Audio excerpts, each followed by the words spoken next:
Halo semua, kembali lagi sama gua Niki di channel Bispro, channel yang akan membantu kalian untuk mengembangkan bisnis kalian menjadi lebih keren.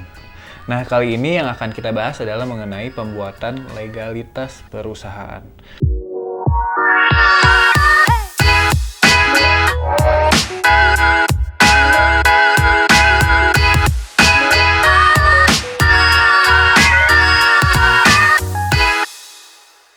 Oke, jadi ketika kalian serius untuk berbisnis, kalian akan masuk ke tahap di mana kalian akan berhadapan dengan keharusan memiliki legalitas perusahaan. Dengan memiliki legalitas perusahaan, maka kalian dapat mengikuti tender baik pengadaan barang maupun jasa, baik bisa mengikuti procurement perusahaan, dan hampir semua perizinan-perizinan lain membutuhkan legalitas perusahaan sebagai persyaratannya.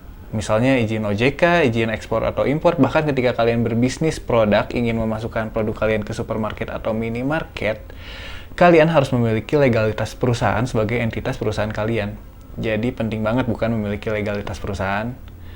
Nah, gue sendiri pernah membuat PT Mandiri, sendiri melengkapi persyaratannya satu persatu, jadi gue cukup ngerti gimana proses pembuatannya. Nah, sebenarnya ketika membuat legalitas perusahaan, kita ada dua pilihan, mau mandiri dikerjakan sendiri atau mau paket beres, biasanya melalui notaris. Bedanya di harga, tapi nanti kita akan coba bahas satu persatu. Tapi baik mandiri maupun paket sampai selesai, keduanya mewajibkan kalian untuk memahami masing-masing perizinannya. Karena di lapangan, masing-masing perizinan itu akan sering digunakan.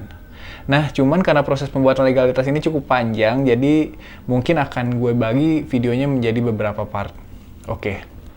Oke, mari kita bahas prosesnya. 1. Pengecekan dan pembukingan nama oleh notaris. Step pertama adalah datang ke notaris, lalu sediakan beberapa opsi nama untuk dicek oleh notaris. Notaris akan mengecek di sistem AHU atau Administrasi Hukum Umum untuk mengkonfirmasi apakah nama yang diajukan bisa digunakan atau sudah digunakan perusahaan lain. Di sini letak bedanya pembuatan PT dan CV. Nama PT akan pasti berbeda karena terdaftar di AHU dan diakui oleh negara.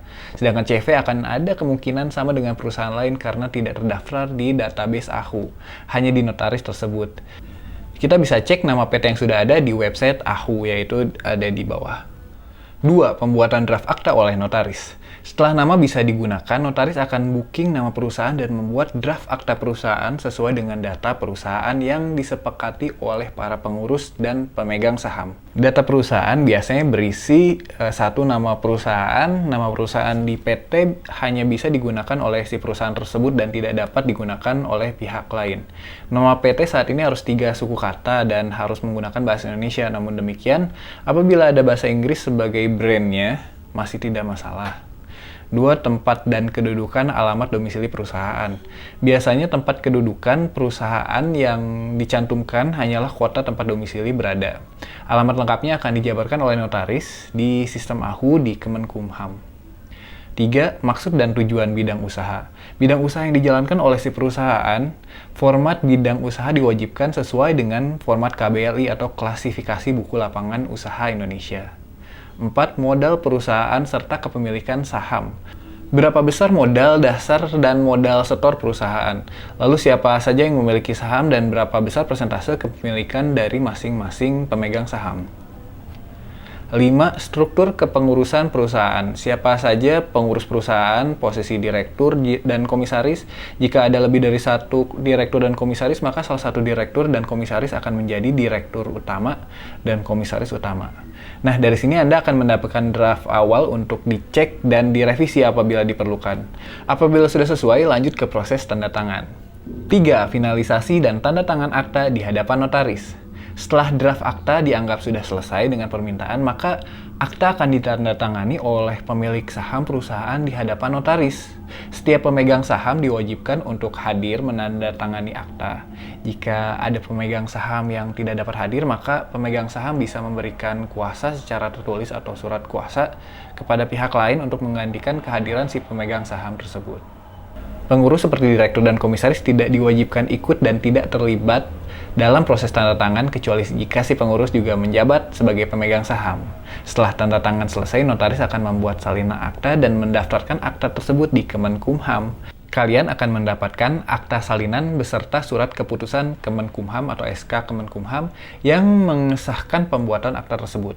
Jangan lupa bahwa ketika kalian membuat PT, pastikan kalian memiliki kantor atau menyewa kantor yang memiliki legalisasi lengkap, yaitu SHM, IMB, dan membayar PBB tahun terakhir. Juga apabila kantornya menyewa, kalian harus memiliki kontrak sewa menyewa kantor. Nah, biaya yang dikeluarkan di sini apabila hanya membuat akta ke notaris, umumnya 4 juta apabila CV dan 8 juta apabila PT. Namun apabila ingin menggunakan paket lengkap sampai perizinan semuanya selesai, biasanya menghabiskan 8 juta untuk CV dan sekitar 15 juta apabila PT. Tahap ini memakan waktu sekitar 2 minggu.